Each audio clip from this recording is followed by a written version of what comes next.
আপনারা thumbnail and title দেখে বুঝে গেছেন। হ্যাঁ গাইস, আজকে আমি চলে আসলাম বাংলাদেশ বিশ্ব ইজতেমা মাঠ টঙ্গীতে। দেখতেই পাচ্ছেন এখানে ভরপুর কাজ চলতেছে। আমি ভাবলাম আপনাদের সাথে এই ভিডিওটা শেয়ার করি।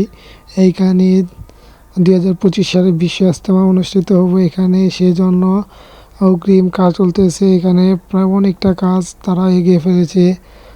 ভিডিওটা শেষ পর্যন্ত দেখার অনুরোধ রইল সবাইকে। আসসালামু আলাইকুম এভরিওয়ান, আজকে আমি চলে আসলাম বাংলাদেশ বিশ্ব ইজতেমা মাঠ টঙ্গীতে। দেখতেই পাচ্ছেন এই যে ইজতেমা কাজ শুরু হয়ে গেছে 2025 সালে। এখানে দুই পর্বে ইজতেমা চলবে, সেই জন্য এখানে কাজ চলতেছে। দেখতে পাচ্ছেন প্রায় অনেকটা কাজ এগিয়ে ফেলেছে তারা। দেখতে পাচ্ছেন আমি এখন আছি মূল স্টেজের কাছে।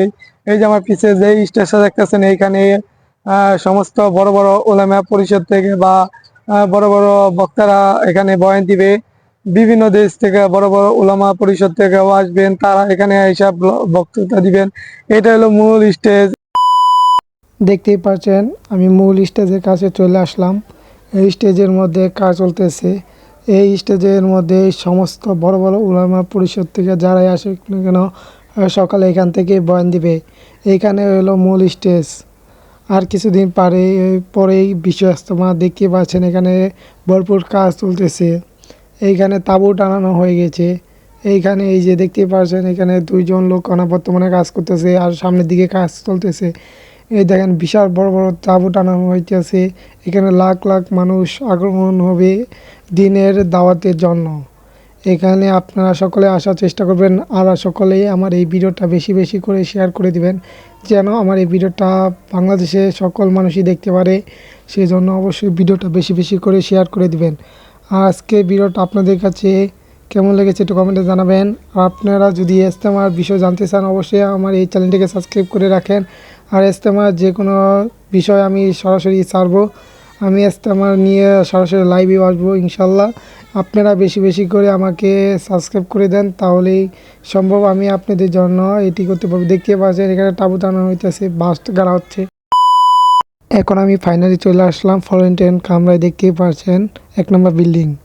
এইখানেই হলো মূল স্টেজ। এখানে সমস্ত বিদেশিরা এখানেই থাকে। বিদেশি অতিথিরা এই ফরেন্টেন কামরায় থাকে। এই জায়গায় থেকে সব কিছু নিয়ন্ত্রণ করা হয়। এখানে লাখ লাখ মুসল্লি থাকে। এই ফরেন্টেন কামরায় পাহারাদার থাকে সব সময়, কারণ এখানে বিদেশিরা থাকবে সেজন্যে। এখন আমি আপনাদের নিয়ে যাচ্ছি কবরস্থানে। দেখতে পাচ্ছেন বিশ্ব ইজতেমা মাঠে। এই যে এটা হলো কবরস্থান মূল। এইখানে যত মানুষ মৃত্যুবরণ করে সবাইকে বিশ্ব ইজতেমা মাঠ টঙ্গীর এই কবরস্থানে দাফন করা হয়। আমি ভাবলাম এবার আপনাদের ইজতেমা মাঠটা একটু ঘুরিয়ে ঘুরিয়ে দেখায়। দেখতে পাচ্ছেন আমি এখন মাঠের মাঝখানে আছি। ভাবলাম স্টেজের এটা দেখাই, আমার কাছে ভালো লাগলো, আপনাদের কাছেও ভালো লাগবে। দেখতে পাচ্ছেন এই সামনে যতগুলো বিল্ডিং দেখতেন সবগুলো হলো টয়লেট। এখানে সমস্ত টয়লেটগুলোর নাম্বার দেওয়া আছে, 1 থেকে বিভিন্ন নাম্বার পর্যন্ত আছে। আমার সামনে টয়লেট এগুলি। আর এই যে পর্দা দিয়ে দেখতেই পাচ্ছেন ই করে দিয়ে হচ্ছে উপরে। আর কিছুদিন বাদে শীতকাল, সেজন্য উপরে ঈদ না দিলে মানুষের একটু শীত বেশি হবে বা বৃষ্টি আর কুয়াশা পড়ে, সেজন্য এই তাঁবু টানাতে হয়। এই তাঁবু টানানোর কাজ ইতিমধ্যে অর্ধেকটা হয়ে গেছে, বাঁশ সম্পূর্ণ গাঢ় হয়ে গেছে। দেখতে পাচ্ছেন আমি এখন মাঠের মাঝখান দিয়ে হাঁটতেছি। আর আজকে আমি বেশিক্ষণ ভিডিও করবো না, আজকে ভিডিওটা এই পর্যন্তই। আবারও আপনাদের জন্য একটি নতুন ভিডিও নিয়ে হাজির হব, সে পর্যন্ত অপেক্ষা করেন। ধন্যবাদ।